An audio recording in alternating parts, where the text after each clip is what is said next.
जब भी हम कोई कंडक्टर लेकर इस पर कुछ चार्ज रखते हैं तो चार्ज इस कंडक्टर पर स्प्रेड कर जाता है। जैसे जैसे चार्ज इस पर हम बढ़ाएंगे इसका पोटेंशियल भी इंक्रीज होता जाएगा। सराउंडिंग में कोई और चार्ज बॉडी नहीं है, इससे काफी ज्यादा डिस्टेंस पर हम मान लेते हैं इलेक्ट्रोस्टैटिक पोटेंशियल बहुत ही कम है या नियरली जीरो है। इसका अपना कुछ पोटेंशियल है, जैसे जैसे पॉजिटिव चार्ज इस पर बढ़ रहा है इसका पोटेंशियल इंक्रीज होता जा रहा है। चार्ज हमेशा पॉजिटिव चार्ज खासकर हाई पोटेंशियल से लो पोटेंशियल की तरफ को जाता है, इसलिए इस पर जो चार्ज है वो यहां से लीक कर कर इससे दूर जाना शुरू कर देगा। मान लो हम काफी तेजी से इस पर और चार्ज प्लेस करते जाएं तो इसका पोटेंशियल बढ़ता जाएगा। जैसे जैसे इसका पोटेंशियल बढ़ेगा सराउंडिंग से इसका पोटेंशियल डिफरेंस भी इंक्रीज होगा और पोटेंशियल डिफरेंस पर ही डिपेंड करता है चार्ज के लीक होने का रेट। जैसे जैसे किसी कंडक्टर पर चार्ज बढ़ाएंगे उस कंडक्टर का पोटेंशियल बढ़ जाएगा, सराउंडिंग के साथ उसका पोटेंशियल डिफरेंस बढ़ जाएगा और वहां से लीक होने वाले चार्ज का रेट भी बढ़ जाएगा। अल्टीमेटली एक सिचुएशन ऐसी आ सकती है कि हम जितना चार्ज उसके ऊपर रखें पर यूनिट टाइम में उतने ही टाइम में उससे उतना ही चार्ज लीक कर जाए। कंक्लूड हम ये करते हैं एक कंडक्टर पर एक लिमिट से ज्यादा चार्ज स्टोर नहीं किया जा सकता। पिछली बार मैंने को वाटर टैंक का एग्जांपल देकर तुम्हें बताई थी, ये बात याद है? Yes sir. कि जैसे जैसे पानी भरते जाएंगे उसके नीचे के होल में से निकलने वाले वाटर का रेट भी बढ़ता जाएगा, क्योंकि पानी की हाइट बढ़ने के साथ साथ रेट भी बढ़ गया। क्यों बढ़ गया रेट? पानी की हाइट बढ़ने के साथ साथ डैश डैश डैश प्रेशर बढ़ गया भाई, H2O, प्रेशर बढ़ने से नीचे से निकलने वाले पानी की स्पीड भी बढ़ गई। अब मान लो मैं अपने उस टैंक के अंदर, इंटरनेट कनेक्ट, साउंड आ रही है? साउंड आ रही है सर? Yes sir. ठीक है। अगर कोई दिक्कत हो जाए, अगर कोई दिक्कत हो जाए तो पहले हैंड रेज करना है, यहाँ पे बोलना है, नहीं हो तो जो हमारा ग्रुप है उसके अंदर आपको मैसेज करना है। फिर भी कोई 1 मिनट में कोई एक्शन ना हो तो आपने उसमें फोन करना है, अगर फिर भी एक्शन ना हो तो नॉर्मल कॉल करनी है। 5 स्टेप्स अभी रिपीट करो। सर पहले तो हमें यहाँ पे हैंड रेस करना है। ठीक है सर। फिर दूसरा हमको ग्रुप पे लिखना है अगर कोई प्रॉब्लम हो। ठीक है सर। फिर तीसरा ये था कि हमें नॉर्मल कॉल करना है अगर उसके बाद भी कुछ ना हो। ठीक है सर अब चौथा? हाँ गड़बड़ कर तो उसको बताना पहले यहाँ हैंड रेज करना है, यहाँ पर बोलना है 2 स्टेप, फिर ग्रुप में मैसेज करना है, मैसेज करना है, फिर वॉइस कॉल करनी है, फिर नॉर्मल कॉल, फिर भी कुछ ना हो तो 5 मिनट वेट करना और फिर उसके बाद क्लास बंद कर देनी है। 6 स्टेप हो गए टोटल। ठीक है? Yes sir. हाँ जी। तो जैसे जैसे वाटर टैंक में बढ़ता जा रहा है, टैंक के नीचे वाले होल में प्रेशर बढ़ने के कारण वाटर की लीकेज भी बढ़ती जा रही है। मान लो मैं उसमें वाटर डाल रहा हूँ 1 लीटर पर सेकंड के हिसाब से, तो एक स्टेज ऐसी आ जाएगी तो वाटर की लीकेज भी 1 लीटर पर सेकंड हो जाएगी। हाँ जी अभी बोलो। नहीं सर आपकी आवाज बीच में कट गई थी। अच्छा, वो कुछ इंटरनेट कनेक्शन अनस्टेबल हो रहा था कई बार। तो अल्टीमेटली एक स्टेज ऐसी आएगी जब rate of putting in water is equal to rate of loss of water. अब हम उसके अंदर और वाटर स्टोर नहीं कर सकते। इन द सेम मैनर शुरू में मैं इसके ऊपर कंटिन्यूसली मैं उसके ऊपर 1 माइक्रो कूलम चार्ज पर सेकंड फेंके जा रहा हूं, इसका पोटेंशियल इंक्रीज हो रहा है, सराउंडिंग के साथ इसका पोटेंशियल डिफरेंस इंक्रीज हो रहा है, इससे rate of leakage of charge भी बढ़ता जा रहा है। एक स्टेज ऐसी आएगी कि जितना चार्ज मैं पर सेकंड इसके ऊपर डाल रहा हूं वो कांस्टेंट है, उतना ही चार्ज पर सेकंड लीक हो रहा है। Now I can not store more charge on it. It means 2 बातें क्लियर हो गई। पहली, हर एक कंडक्टर पर कुछ चार्ज स्टोर किया जा सकता है। Every charge has some capacity to store charge. Number 2, it has limit to that capacity. एक लिमिट से ज्यादा नहीं कर सकते हैं पर एक लिमिट से ज्यादा नहीं। आओ आगे चलिए। तो किसी कंडक्टर पर कितना चार्ज स्टोर किया जा सकता है यह डिपेंड करता है उसका अपना पोटेंशियल कितना है, सराउंडिंग का पोटेंशियल कितना है और सराउंडिंग में कौन सा मटेरियल है। शॉर्ट में हम ये कह सकते हैं जैसे जैसे चार्ज रखा जाता है पोटेंशियल इंक्रीज होता जाएगा। सो potential of a conductor is proportional to its charge. Q is equal to some constant C into V.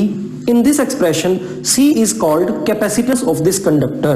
C is capacitance. तो कैपेसिटेंस क्या हुआ? C becomes Q by V. Capacitance is charge per unit potential. Charge की unit होती है coulomb और potential की unit होती है वोल्ट. सो कैपेसिटेंस की यूनिट हो जाएगी कूलम्ब पर वोल्ट, और इसी को 1 कूलम्ब पर वोल्ट को हम कहते हैं 1 फैरेड. तो capacitance of a conductor is said to be 1 farad if by increasing a charge by 1 coulomb on it, its potential increases by 1 volt, or by decreasing the charge on it by 1 coulomb, its potential also decreases by 1 volt. इस फॉर्मूले को use कर हम different cases के capacitance को calculate करेंगे. सबसे पहले एक बड़ा सिंपल सा केस लेते हैं. We have a sphere, we have a hollow metallic sphere of radius r. हम मान लेते हैं हमने इस पर चार्ज प्लेस किया Q. Q चार्ज इस पर बराबर स्प्रेड हो जाएगा और इस पर सरफेस चार्ज डेंसिटी आ जाएगी सिग्मा. कहीं पर भी अगर हम चार्ज पार्टिकल देखें तो वो सेंटर से r डिस्टेंस पर होगा, इसलिए इस सरफेस पर पोटेंशियल की वैल्यू होगी 1/4 pi epsilon not Q divided by ये डिस्टेंस r. अभी जो पीछे हमने फॉर्मूला देखा, कैपेसिटेंस होता है Q बाय V. इसके अकॉर्डिंग हम इस स्फीयर का भी पोटेंशियल कैलकुलेट, इस स्फीयर का भी कैपेसिटेंस कैलकुलेट करते हैं. इस स्फीयर का कैपेसिटेंस होगा चार्ज अपॉन पोटेंशियल. चार्ज रखा था Q और इसका पोटेंशियल बन गया Q upon 4 pi epsilon naught into R. Q से Q कैंसिल हो गया, ये क्वांटिटी न्यूमरेटर में चली गई. C ultimately becomes 1/4 pi epsilon naught into R. तो ये सिंपल से फॉर्मूले से हम स्फेरिकल कंडक्टर का कैपेसिटेंस कैलकुलेट कर सकते हैं. ये भी हम जानते हैं कि 1/4 पाई एप्सिलॉन नॉट होता है 9 इंटू 10 टू द पावर 9. तो 4 पाई एप्सिलॉन नॉट कितना होगा? ये होगा 1/9 इंटू 10 टू द पावर 9. इस फॉर्मूले में अगर हम इसकी वैल्यू पुट करें तो रिजल्ट बनेगा 1/9 into 10 to the power 9 into R. Common life में R की वैल्यू कुछ सेंटीमीटर्स, कुछ मिलीमीटर्स या कुछ ज्यादा से ज्यादा मीटर्स में होगी, पर डिनोमिनेटर तो बहुत बड़ा है 9 into 10 to the power 9. It means common life में अगर हम इस कंसेप्ट से सिंपल सी एक बॉडी लेकर कैपेसिटर बनाएंगे तो कैपेसिटेंस की वैल्यू बहुत ही कम आएगी. तो हमारे को कुछ ऐसी टेक्निक बनानी है जिससे एक स्ट्रक्चर पर, एक कंडक्टर पर ज्यादा से ज्यादा चार्ज स्टोर किया जा सके, या यूं कहें कि उसके कैपेसिटेंस को किसी तरीके से इंक्रीज करना है. इसके अलावा एक बात हम और देखें, कैपेसिटेंस की यूनिट हमने क्या देखी थी? वो थी 1 फैरेड. 1 फैरेड एक बहुत ही बड़ी यूनिट होती है. प्रैक्टिकल लाइफ में हम इसको यूज नहीं करते, आमतौर पर माइक्रो फैरेड यूज किया जाता है, और 1 माइक्रो फैरेड होता है 10 टू द पावर -6 फैरेड. अब क्वेश्चन है कि 1 फैरेड एक बड़ी यूनिट क्यों है? इसको हम अगली क्लास में पढ़ेंगे. तो आज की क्लास में हमने देखा इक्विपोटेंशियल सरफेसेस की डिफरेंट. सर आर वो स्फीयर का रेडियस था. हाँ, R स्फीयर का रेडियस, और वो हमारा पुराना फॉर्मूला यूज हुआ है, इसमें कोई नया नहीं है. जो मैंने 4 फार्मूले Yes, sir. बार में लिखवाए हैं, उन्हीं में से थर्ड फार्मूला पोटेंशियल वाला यूज हुआ था. Sir but R basically distance होता है ना कि दो चार्जेस के डिस्टेंस बीच होता में है ना, तो डिस्टेंस जब है. हम होलो स्फीयर के ऊपर चार्ज डालेंगे तो चार्ज कहाँ खड़ा होगा? जाकर उसके आउटर सरफेस पर. यस तो sir. Outer surface central point से कितने डिस्टेंस पर है? R डिस्टेंस पर ही है ना. तो एक तरह से आप हाँ, स्फीयर को भूल जाओ. रेडियस हो गया. आप ये सोचो कि चार्ज है जो सेंटर से R डिस्टेंस पर है, उससे पोटेंशियल ओके सर. कैलकुलेट किया, Q को V से डिवाइड किया तो कैपेसिटेंस आ गया. 2 क्वेश्चन है. एक तो एक ही कैपेसिटेंस बहुत कम क्यों होता है? क्योंकि डिनोमिनेटर में क्या आता है? 9 इंटू 10⁹. तो बाकी का चैप्टर सिर्फ इसी यही स्टोरी है कि कैसे कैसे कैसे कैसे 4 बार बोला तो 3-4 तरीके होंगे हम कैपेसिटर को इंक्रीज इंक्रीज इंक्रीज इंक्रीज कर सकते हैं, ताकि थोड़ी सी छोटी सी बॉडी में ढेर सारा चार्ज स्टोर किया जा सके. और दूसरा, बीच में क्वेश्चन ऑटोमेटिकली जनरेट हो गया. मैंने बोला कि 1 farad is a big unit, तो बिग यूनिट क्यों है ये देखते हैं. 1 मिनट बस होल्ड करो.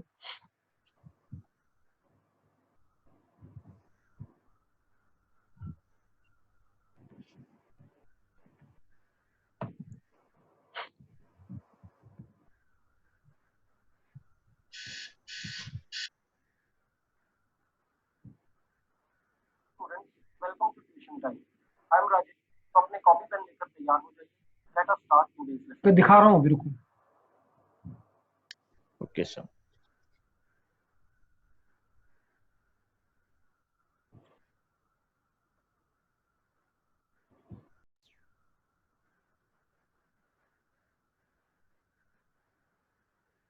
पिछली क्लास में हमने डिराइव किया था for a spherical shell having charge Q on it, capacitance is 4 pi epsilon naught into R, where R is its radius।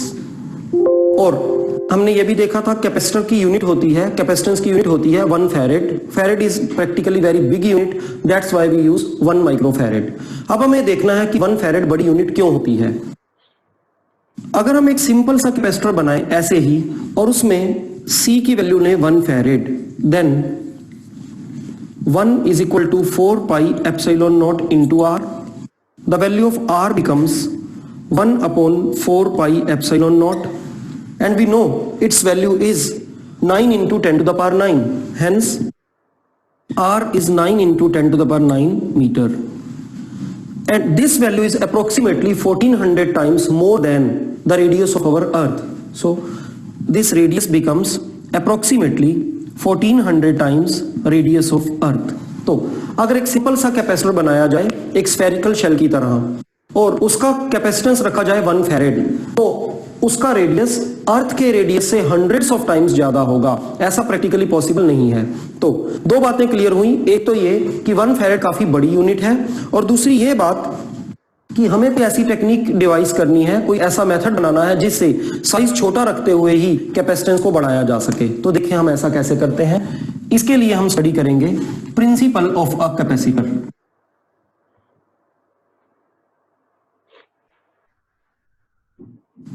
This is a metallic plate and let us place some charge on it. इस charge के आने से इसका potential हो जाएगा कुछ, और surrounding से पोटेंशियल डिफरेंस हो जाएगा, जिसके कारण से थोड़ा सा चार्ज लीक भी करना चाहेगा। अगर हम इस पर चार्ज को इंक्रीज करते जाएं, it's potential will go on increasing, simultaneously potential difference with the surrounding will go on increasing. Ultimately a limit will reach when जितना चार्ज हम इसके ऊपर पर यूनिट टाइम पुट करेंगे उतना ही चार्ज यहां से लीक हो जाएगा। इट मींस उस पोटेंशियल पर पहुंचकर इस पर और चार्ज स्टोर नहीं किया जा सकता। हम मान लेते हैं फॉर एग्जांपल वो पोटेंशियल इस पर्टिकुलर प्लेट के लिए 100 वोल्ट। अगर इसका पोटेंशियल 100 वोल्ट है तो अब इस पर और चार्ज स्टोर नहीं कर सकते। हमें कुछ ऐसा करना है कि इस पर चार्ज कम ना हो पर इसका पोटेंशियल कम हो जाए। इसके लिए हम क्या करेंगे, इसके पास एक दूसरी मेटेलिक प्लेट रखेंगे। ये पॉइंट समझ में आया कि 100 वोल्ट रफली एक वैल्यू ली है, 100 वोल्ट का कुछ लेना देना नहीं है, कि अगर इसका पोटेंशियल 100 वोल्ट हो गया तो अब इस पर और चार्ज स्टोर नहीं हो पा रहा।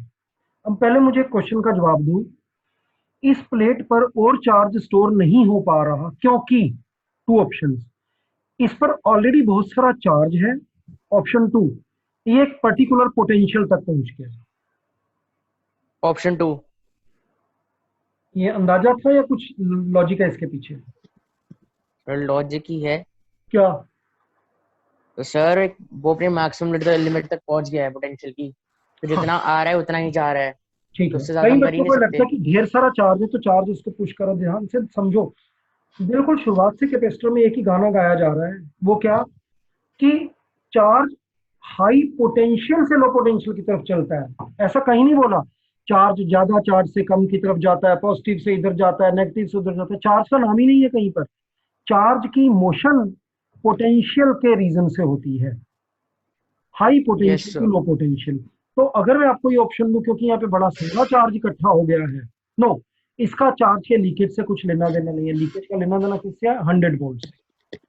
क्योंकि एक पर्टिकुलर पोटेंशियल पर पहुंच गया है, इसलिए अब इसके ऊपर और चार्ज स्टोर नहीं हो सकता।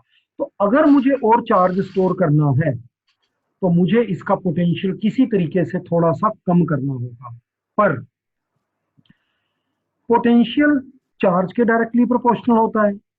अगर मैं सोचूं कि लास्ट लाइन में बोला पोटेंशियल कम करना है तो इसका चार्ज कम कर दो, ये तो पर्पस डिफीट हो गया, क्योंकि हम इससे 5 मिनट पहले बात कर रहे थे कि हमें चार्ज और ज्यादा स्टोर करना है। ये कंफ्यूजिंग बातें हो गई, दो कॉन्ट्रडिक्टरी बातें हो गई। स्टार्टिंग हमारी इससे हुई कि एक ऐसी डिवाइस बनाएंगे जिस पर ज्यादा चार्ज स्टोर हो सके। अब हम कह रहे हैं ऐसा करने के लिए हमें पोटेंशियल कम करना है, और हमारी नॉलेज कह रही है पोटेंशियल कम करने के लिए चार्ज को कम कर दो। स्टार्टिंग कह रही थी चार्ज को बढ़ाना है, लास्ट लाइन बोल रही है चार्ज को कम कर दो। These are contradicting. हमें कुछ Yes, ऐसा sir. मिरेकल करना है कि यहाँ का चार्ज रखते हुए, बिना कम किए हुए, अगर हम किसी तरह से इसका पोटेंशियल कम कर दें तो डेफिनेटली हम इसके ऊपर और चार्ज स्टोर कर पाएंगे। Now we have to decrease its potential in such a way that we don't have to decrease its charge. ये बात समझ में आ गई? Yes, sir. सर एक डाउट है। हाँ बोलो। सर आपने कहा पोटेंशियल कम करना है, तो पोटेंशियल कम करेंगे तो चार्ज तो निकल जाएगा ना। यही तो मैं बोल रहा हूँ कि भाई हमने तो यही पढ़ा है कि पोटेंशियल कम तो तभी हो पाएगा जब चार्ज कम होगा, पर ये तो हमें करना नहीं है, क्योंकि हमारी पहली लाइन तो क्या है, हम आए किस लिए हैं, चार्ज को बढ़ाने के लिए। तो दोनों बातें तो आपस में एक दूसरे को काट रही हैं। हमें कोई ऐसा मिरेकल करना है कि पोटेंशियल कम हो जाए ताकि हम इस पे ज्यादा से ज्यादा चार्ज स्टोर कर सकें। पोटेंशियल कम हो जाए पर उसके लिए यहाँ से चार्ज कम ना करना पड़े। लग रहा है कि ऐसा पॉसिबल नहीं है, पर देखते हैं क्या होता है। Due to presence of this positive charge इस मेटेलिक प्लेट के नियर बाय फेस पर नेगेटिव चार्ज आ जाएगा। इसके इलेक्ट्रॉन्स, फ्री इलेक्ट्रॉन्स किसकी तरफ अट्रैक्ट होंगे? मेटल प्लेट से बाहर तो नहीं आएंगे, पर इधर वाले सरफेस पर आ जाएंगे। दूसरे वाले सरफेस पर पॉजिटिव चार्ज आ जाएगा, क्योंकि इस प्लेट पर बाहर से कोई चार्ज नहीं आया है। According to law of conservation of charge ये इलेक्ट्रिकली न्यूट्रल रहनी है। नाउ नेगेटिव चार्ज अपने नेबरहुड में इलेक्ट्रोस्टैटिक पोटेंशियल को डिक्रीज करता है और पॉजिटिव चार्ज अपनी सराउंडिंग में इलेक्ट्रोस्टैटिक पोटेंशियल को इंक्रीज करता है। नेगेटिव चार्ज अपने पड़ोस में पोटेंशियल को डिक्रीज करता है, पॉजिटिव चार्ज अपने पड़ोस में पोटेंशियल को इंक्रीज करता है। Increase करता है। ठीक है ना, क्योंकि चार्ज से ही पोटेंशियल होना है, तो जैसा चार्ज वैसा पोटेंशियल। अब देखिए क्या होने जा रहा है। Due to presence of this negative charge इस रीजन में इलेक्ट्रोस्टैटिक पोटेंशियल कुछ डिक्रीज होगा। लेट अस अज्यूम कि ये -10 वोल्ट होगा। इस पॉजिटिव चार्ज की प्रेजेंस के कारण से इस रीजन में पोटेंशियल कुछ इंक्रीज होगा, पर ये इंक्रीज वाला इफेक्ट इस नेगेटिव चार्ज जितना नहीं होगा, क्योंकि पॉजिटिव चार्ज इस नेगेटिव चार्ज के कंपैरेटिवली थोड़ा सा ज्यादा दूर है, इस प्लेट से थोड़ा ज्यादा दूर है। तो हमने माना पॉजिटिव चार्ज के कारण से यहां पोटेंशियल 8 वोल्ट इंक्रीज हो गया। अब देखें इस प्लेट का नेट पोटेंशियल कितना बचता है। ये बचता है 98 वोल्ट। हमने इसके चार्ज को बिल्कुल नहीं छेड़ा, इसका चार्ज जितना था उतना ही रखा, पर फिर भी इसका पोटेंशियल कुछ इंक्रीज हो गया। इट मींस अब हम इस पर कुछ चार्ज और स्टोर कर सकते हैं। और ध्यान रखना, कुछ चार्ज, ज्यादा चार्ज नहीं, क्योंकि पोटेंशियल में जो डिक्रीज हुआ है ये बहुत ज्यादा नहीं हुआ। एक प्लेट को पास लाने से, मेटेलिक प्लेट को, अनचार्ज प्लेट को इसके पास लाने से इसके पोटेंशियल में थोड़ा सा डिक्रीज हो गया, थोड़ा सा स्लाइट डिक्रीज हो गया। इट मीन्स इसकी चार्ज कैरिंग कैपेसिटी इंक्रीज हो गई, थोड़ी सी इंक्रीज हो गई, बट हमें तो बहुत इंक्रीज करनी है। अगर हम इसके इस अवे वाले फेस को अर्थ से कनेक्ट कर दें तो ये सारा पॉजिटिव चार्ज अर्थ में चला जाएगा। अब इस नेगेटिव चार्ज की प्रेजेंस के कारण से इस रीजन में ये पोटेंशियल का डिक्रीज तो होगा, पर पॉजिटिव चार्ज ना होने के कारण से ये नहीं होगा, ये 8 वोल्ट का इंक्रीज नहीं होगा। As a result now what will be the remaining potential? इन दोनों का रिजल्ट रह जाएगा 90 वोल्ट। शुरू में इसका पोटेंशियल 100 वोल्ट था, जो लिमिट थी जिसके ज्यादा चार्ज हम स्टोर नहीं कर सकते थे। अब वो पोटेंशियल कम होकर 90 वोल्ट रह गया। इट मींस अब काफी सारा और चार्ज हम इस पर स्टोर कर सकते हैं। और अगर इस प्लेट को, अनचार्ज प्लेट को जो हमने इसके पड़ोस में रखी थी, पास रखी थी, उसको दूर रखने के बजाय इसके काफी पास करें तो ये इफेक्ट और ज्यादा बढ़ जाएगा। रिजल्ट निकला, एक चार्ज कंडक्टर लेकर उसके पास एक अनचार्ज कंडक्टर रख दिया जाए और उस कंडक्टर के दूर वाले फेस को अर्थ से कनेक्ट कर दिया जाए, तो अब इस स्ट्रक्चर में, इस प्लेट पर काफी सारा पोटेंशियल डिक्रीज हो जाएगा, जिस कारण से इस पर बहुत सारा चार्ज स्टोर किया जा सकेगा। This is the principle of capacitor, और इसी को ध्यान में रखते हुए हम अपना कैपेसिटर डिजाइन करेंगे डिफरेंट टाइप्स के। मोटी मोटी बातें क्या समझ में आई? Every conductor is a capacitor, but its capacity is very small. Number 2, when we place any uncharged conductor near it, its potential slightly decreases and capacity slightly increases. Third, if we connect the farther end with the earth, then there is further decrease in potential and hence further increase in capacitance. Number 4, if we bring this structure near to it, then this effect become more and more and potential decreases in large amount of new charge can be stored. फिर से पहली बात, हर एक conductor एक capacitor है, उस पर charge store किया जा सकता है पर उसकी कैपेसिटी बहुत कम होती है. नंबर 2, अगर उसके पास एक अनचार्ज कैपेसिटर कंडक्टर रखें तो उसका पोटेंशियल थोड़ा सा कम हो जाता है, एज ए रिजल्ट उसका कैपेसिटेंस थोड़ा सा बढ़ जाता है. थर्ड, अगर उस नए वाले अनचार्ज कंडक्टर का दूर वाला एंड अर्थ से कनेक्ट कर दिया जाए तो पोटेंशियल और डिक्रीज हो जाता है, कैपेसिटी और इंक्रीज हो जाती है. फोर्थ, अगर इस नई वाली सेकंड वाली अनचार्ज वाली प्लेट को इसके एक्सट्रीमली क्लोज ले आया जाए तो पोटेंशियल में एक्सट्रीम डिक्रीज होगा और कैपेसिटी में एक्सट्रीम इंक्रीज होगा. तो हम लास्ट वाली बात करेंगे आज के बाद. जब भी हम कैपेसिटर बनाएंगे, एक कंडक्टर लेंगे, उस कंडक्टर के बहुत पास एक दूसरा अनचार्ज कंडक्टर रखेंगे, पहले वाले कंडक्टर पे चार्ज डालेंगे और अनचार्ज कंडक्टर के दूर वाले एंड को अर्थ से कनेक्ट कर देंगे. अब हमारी बॉडी में बहुत सारा चार्ज स्टोर किया जा सकेगा. ऐसा करके हम नॉर्मल वैल्यू से hundreds, thousands, millions of times ज्यादा चार्ज भी स्टोर कर सकते हैं. यहां तक कुछ पूछना है? No sir. तो जरा ये 4 स्टेप रिपीट करो. मैं कोई भी, रितेश भी बोल सकते हैं. रितेश तो तू कर सबसे रहा है, मैं पहले करूं? हाँ ठीक है. आदतें कर लेते हैं. तो सबसे हाँ पहले चल, हर एक पहले दो मैं कंडक्टर बोलता में हूँ, रुक जा. आसान हर वाले एक को कंडक्टर बोलेंगे. में सर हर एक सर कंडक्टर पहले में चार्ज होता है, लेकिन वो चार्ज बहुत कम होता है. नहीं, चार्ज नहीं होता. हर एक कंडक्टर में चार्ज स्टोर करने की कैपेसिटी होती है कैपेसिटी होती है. हम्म. सर मैं बोलता हूँ सर और वो ऐसे. बहुत कम होती है. नंबर 2, सर जब हम उसके पास एक अनचार्ज कंडक्टर लेकर आते हैं तो तो सर उसी वजह से उसका पोटेंशियल हल्का सा डिक्रीज होता है और और कैपेसिटेंस कैपेसिटी इंक्रीज हल्की सी होती है. इंक्रीज होती है. 2 हो गए. तीसरा बोलो. सर और फिर वो जब अनचार्ज उसका कंडक्टर का भैया बोल से बोल. बोल ले तू. सर जब हम उस अनचार्ज कंडक्टर का जो सबसे रेयर एंड होता है कोने वाला, जब हम उसको अर्थ से कनेक्ट करते हैं ठीक. तो अनचार्ज कंडक्टर के जो पॉजिटिव वाले होते हैं वो अर्थ में चले जाते हैं, जिससे क्या होता है कि वो हमारे दूसरे कंडक्टर के पॉजिटिव वाले को अटैक करने की और टेंडेंसी आ जाती है, जिससे उसका पोटेंशियल और गिर जाता है और कैपेसिटेंस इंक्रीज हो जाती है. फालतू बातें बोल गए बीच में बहुत सारी. एक तो ये बोलना है कि फार्दर एंड कनेक्ट कर अर्थ से. चार्ज की कोई बात नहीं करनी, सेम आता है अपोजिट आता है, बस उसको करने से पोटेंशियल में फर्दर डिक्रीज आता है और कैपेसिटेंस में फर्दर इंक्रीज आता है. ठीक है. Fourth, yes sir. अगर वो अनचार्ज कंडक्टर को हम और जितना पास लेके आएंगे उतनी ज्यादा उसकी जो दूसरा वाला है दोनों कंडक्टर. इफेक्ट ज्यादा हो जाएंगे. ठीक है. Point Yes, 3 sir. And 4 can be interchange.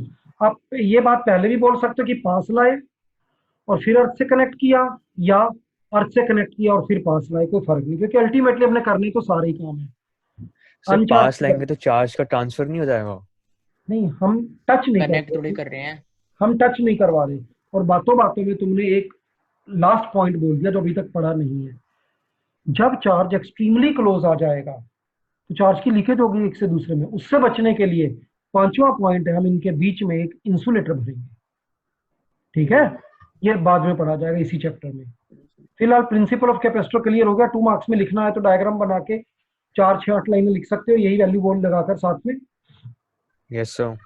चलो आगे देखो. पहली टाइप का कैपेसिटर है हमारा parallel plate capacitor. So our next topic is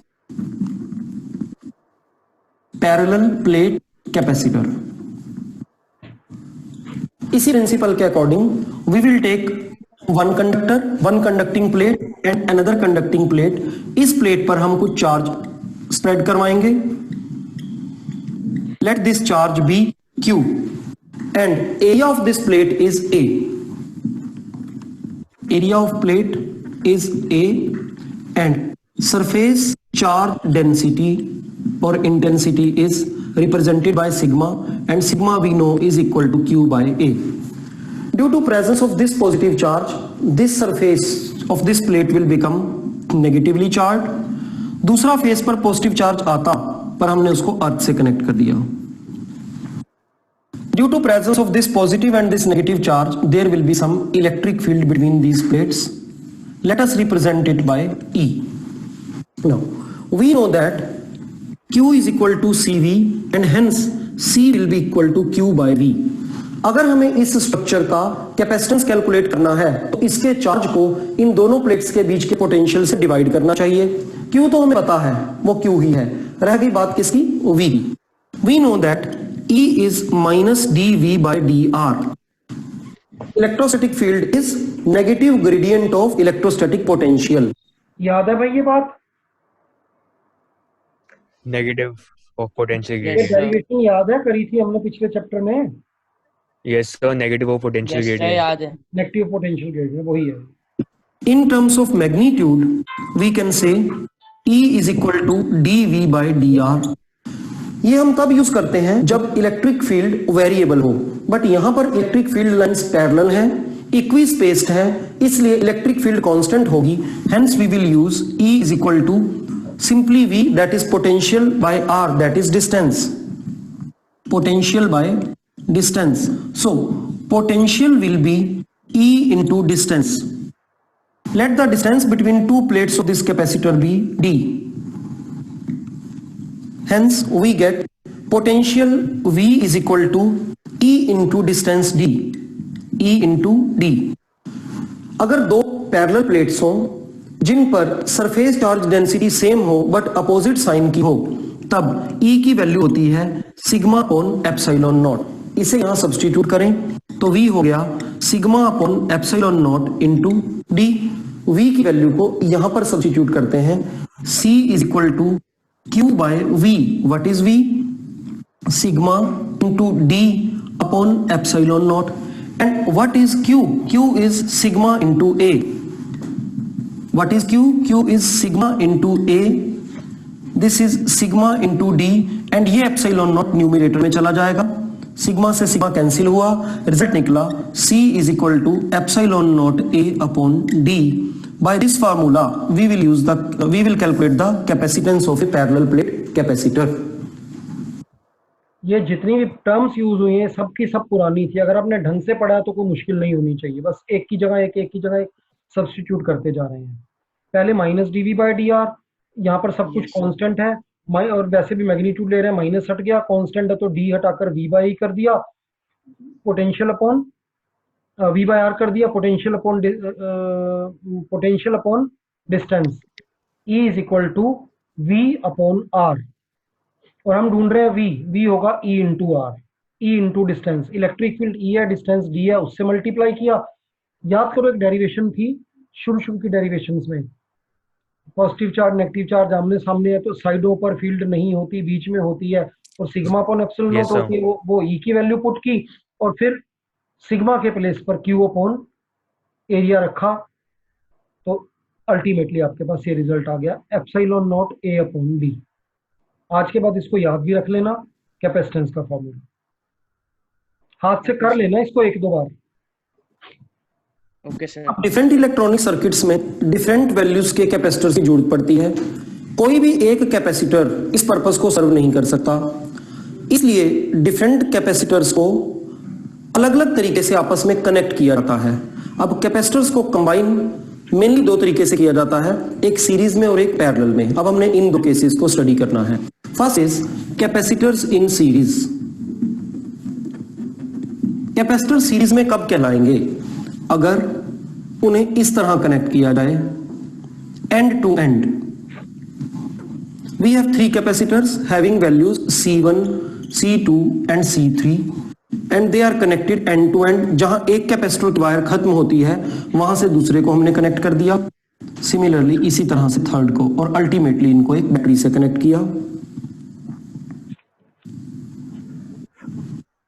voltage battery की V. ये कैपेसिटर सीरीज में है, इन पर चार्ज सेम आ जाएगा. इस पॉजिटिव प्लेट वाली साइड पर इन पर पॉजिटिव चार्ज और नेगेटिव प्लेट वाली तरफ नेगेटिव चार्ज. तीनों कैपेसिटर्स पर चार्ज इक्वल है, but Q is CV. Q is same, but due to different values of C, the value of V will be different. इन तीनों capacitors पर potential अलग अलग होगा। हम मानते हैं इस पर पोटेंशियल है V1, इस पर V2, इस पर V3। तीनों को ये पोटेंशियल इस पोटेंशियल से मिला है, इसलिए this V is divided into three parts, V1, V2 and V3. We will write V is equal to V1 plus V2 plus V3. By this formula, what is V? V is Q by C.